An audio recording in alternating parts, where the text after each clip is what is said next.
10절에서 12절, 3장 10절에서 12절 다 같이 합독합니다. 나의 교훈과 행실과 의향과 믿음과 오래 참음과 사랑과 인내와 박해를 받음과 고난과 또한 안디옥이 당한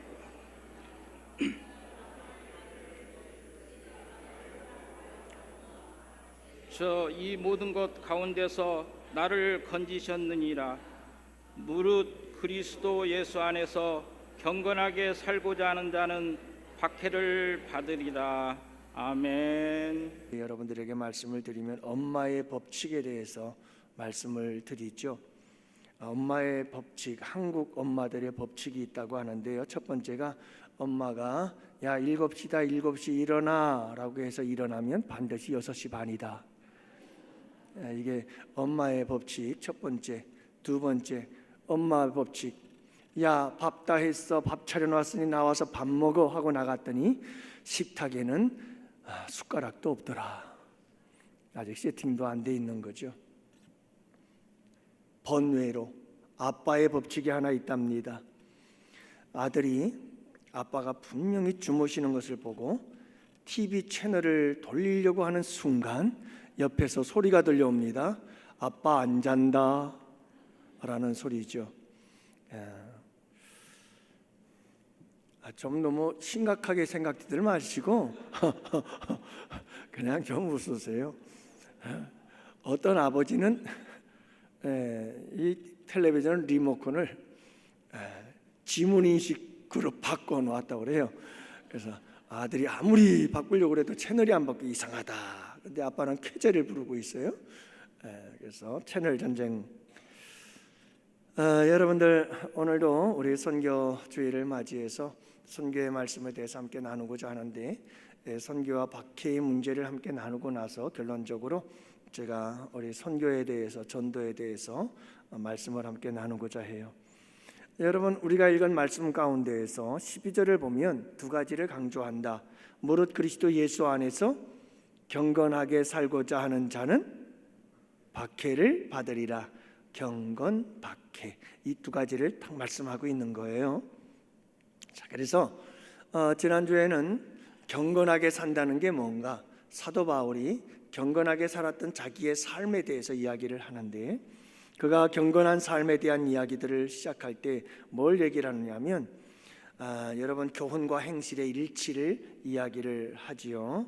그리고 10절에서는 의향, 이 의향이라고 하는 단어는 분명한 의도와 목적을 가지고 사는 걸 의미해요. 그러니까 예수가 목적이 되고 삶의 이유가 되는 사람들, 여러분 그런 삶이 바로 경건한 삶이다라고 하는 것을 말씀해주고 있는 거죠. 그다음에 믿음에 대해서 얘기를 한다고 말씀드렸죠. 그래서 여러분 지난주에 믿음에 대한 얘기했잖아요. 믿음은 참 많이 있어요. 그런데 어떤 믿음은 되지 말자? 죽은 믿음, 그리고 귀신들 믿음. 귀신들도 예수님을 믿고 하나님을 믿고 떠느니라 그랬거든요. 그러니까 여러분 우리가 믿음을 가져도 이 귀신의 믿음을 가지면 안 되고요. 이 죽은 믿음을 가지면 안 돼요. 죽은 믿음은 어떤 믿음이에요? 행함이 없는 믿음이 죽은 믿음이다 이 말이에요. 그 외에도 믿음의 종류는 큰 믿음, 작은 믿음, 구원에 이르는 믿음과 은사적 믿음. 생각나세요? 그래요. 그리고 여러분 말씀에 대한 우리의 반응을 가지고 네 가지 믿음 얘기하잖아요. 길가밭, 돌짝밭, 가시밭, 옥토밭. 그리고 죽은 믿음이 있고 산 믿음이 있더라. 이런 얘기들을 함께 나누었어요. 오늘은 그 마지막으로 오래 참음과 사랑과 인내를 이야기를 하고 있어요. 자, 그런데 이 세 단어를 가만히 살펴보면 오래 참음과 인내라고 하는 것은 거의 같은 의미다라고 볼 수가 있겠고요. 그 안에 사랑이라고 하는 단어가 있는데 여러분 오래 참음과 인내 그리고 사랑은 무관하지 않아요. 여러분 사랑할 때 오래 참고 인내할 수 있어요. 사랑하는 만큼 인내하고 참을 수 있죠. 사랑이 없으면 참을 수 없어요. 그래서 여러분 하나님의 사랑 호세아서를 우리가 지금 말씀을 나누고 있잖아요, 새벽마다. 근데 그걸 가만히 들여다보면 사랑이에요. 사랑. 하나님이 우리를 사랑하시기 때문에 얼마나 길이 참으시는지 몰라요.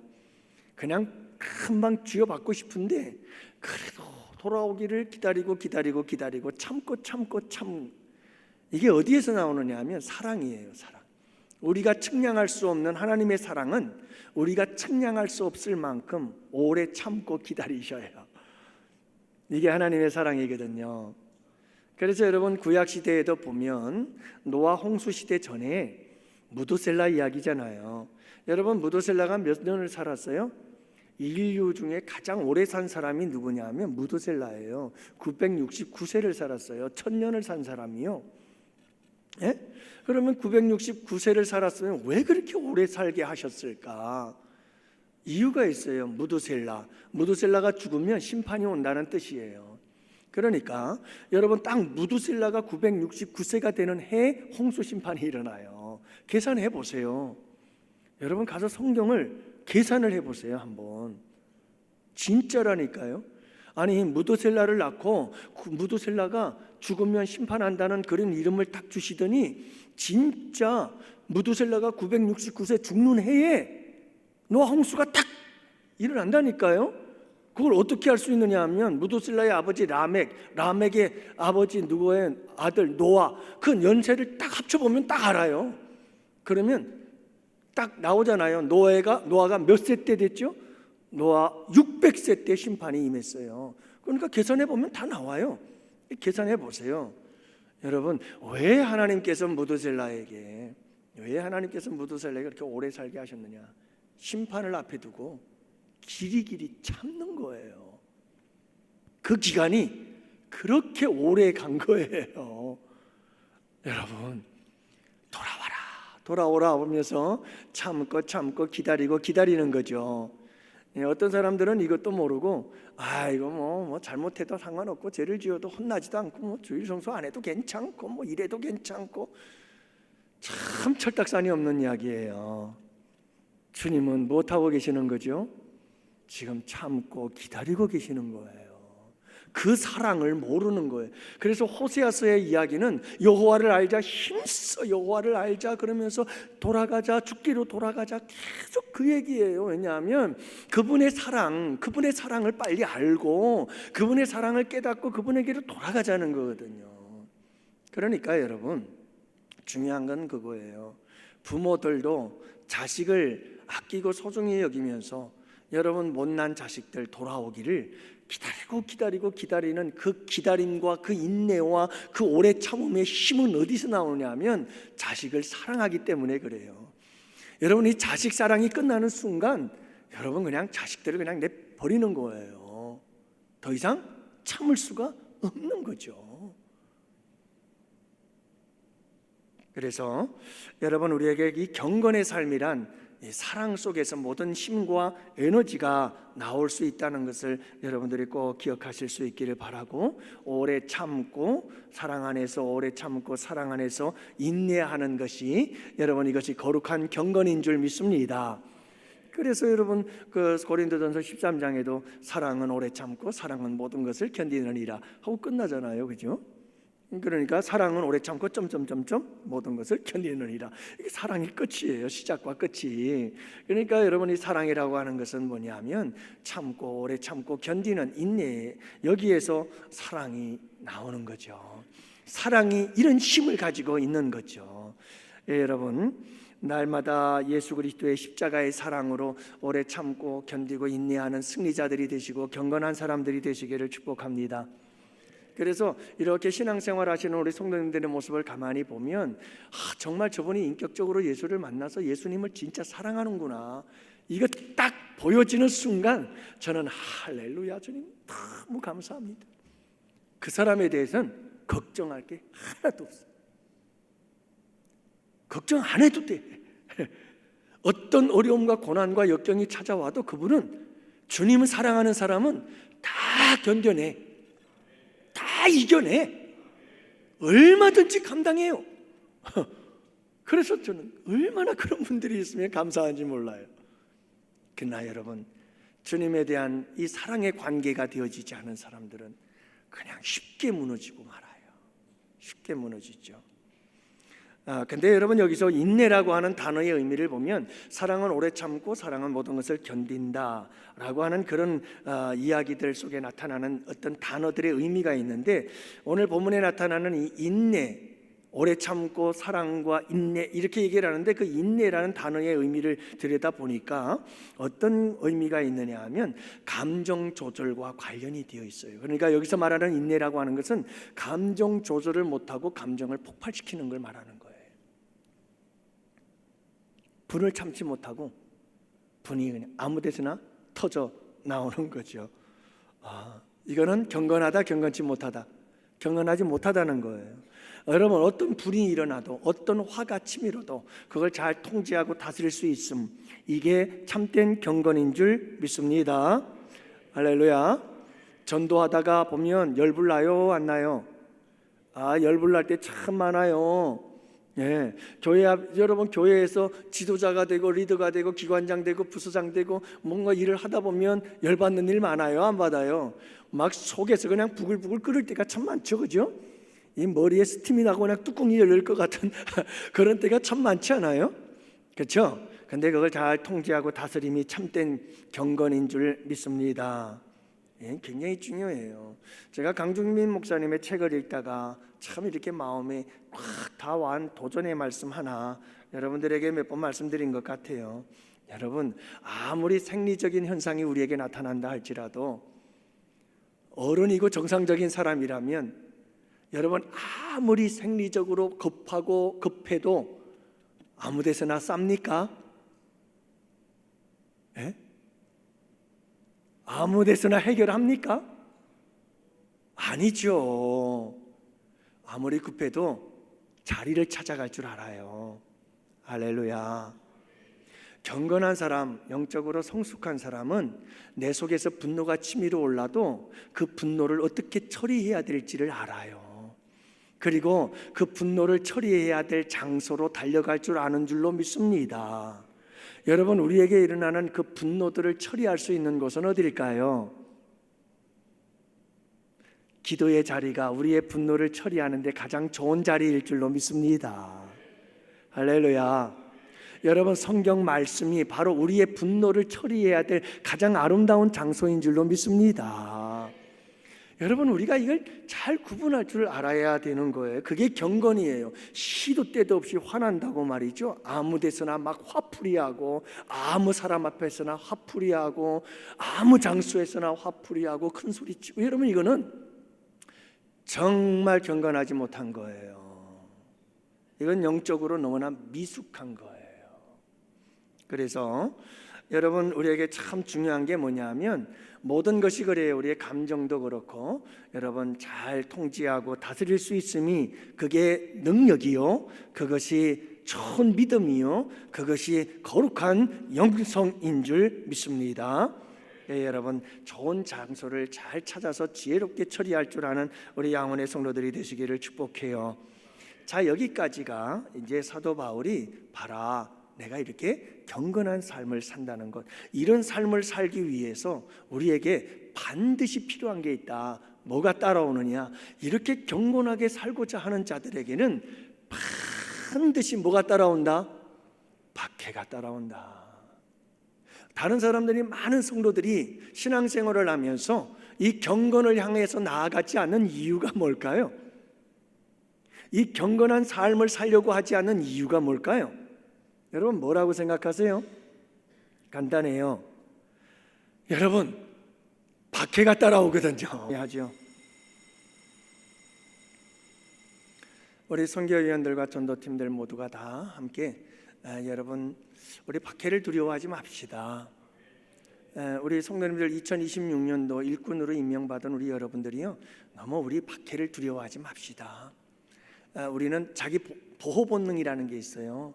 자기 방어 기제라는 게 있어요.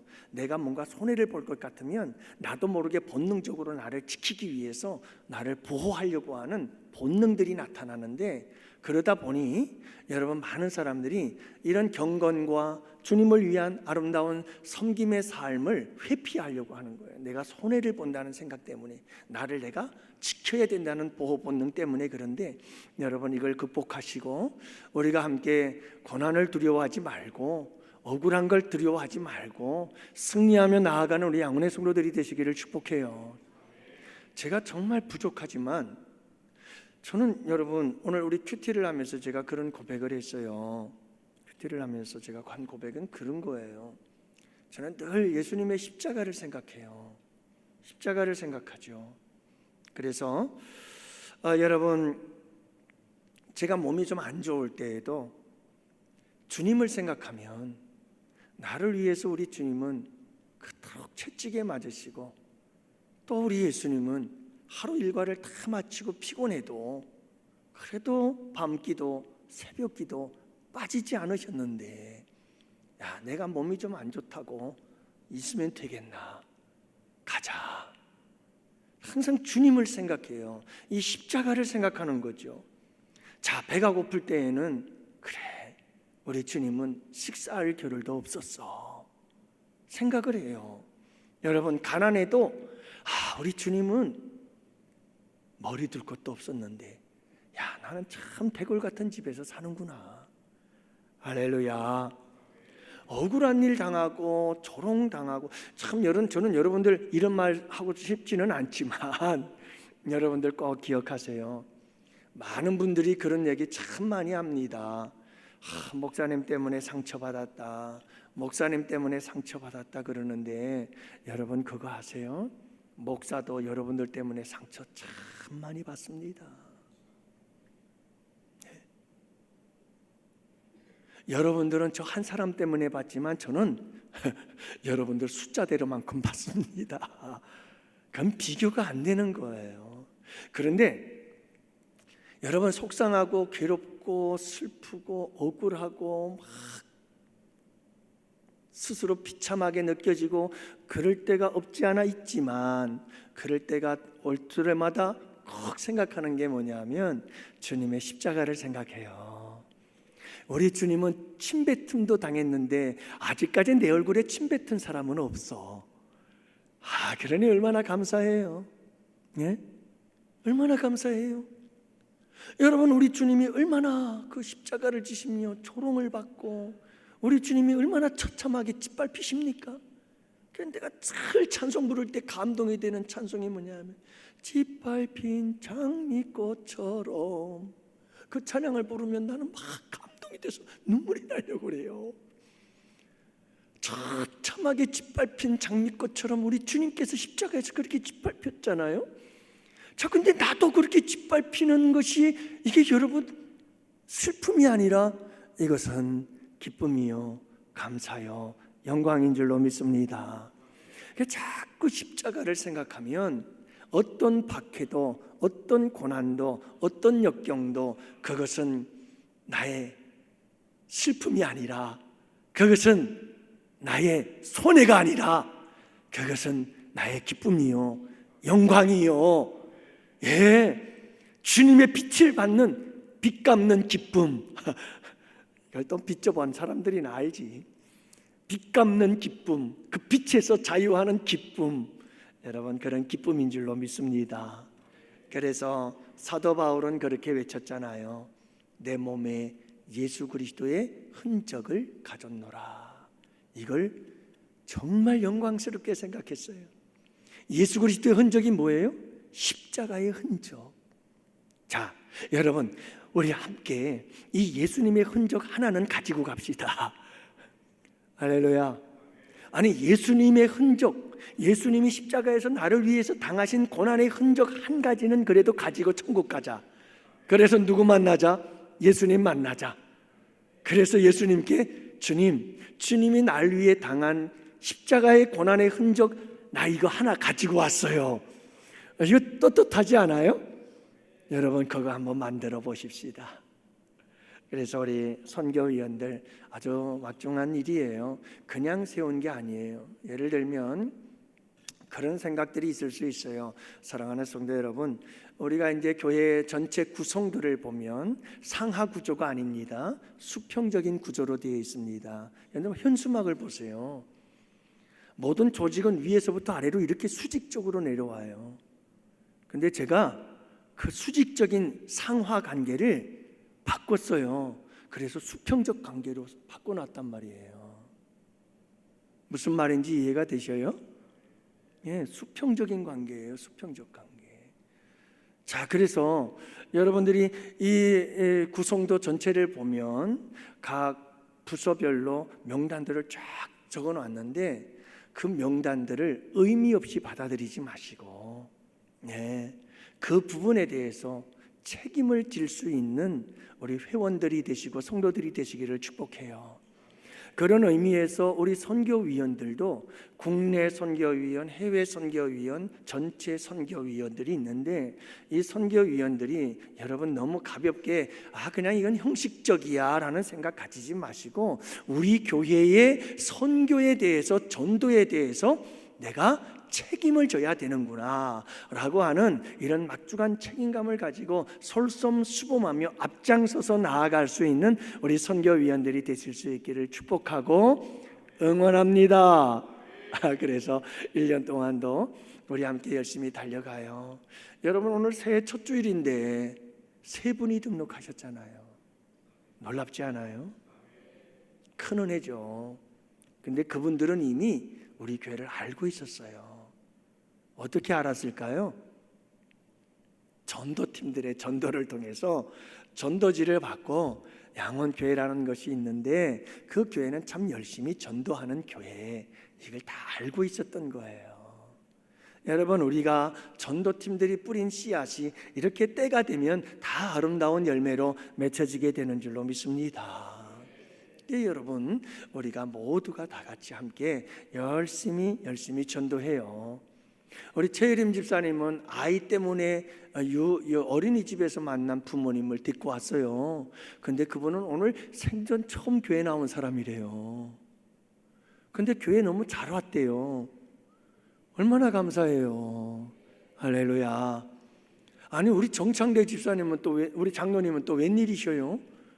아니 옆집 사람들을 데리고 왔어요. 윗집 사람까지 데리고 왔어요. 그러니까 윗집 옆집 사람 다 데리고 왔더라고요.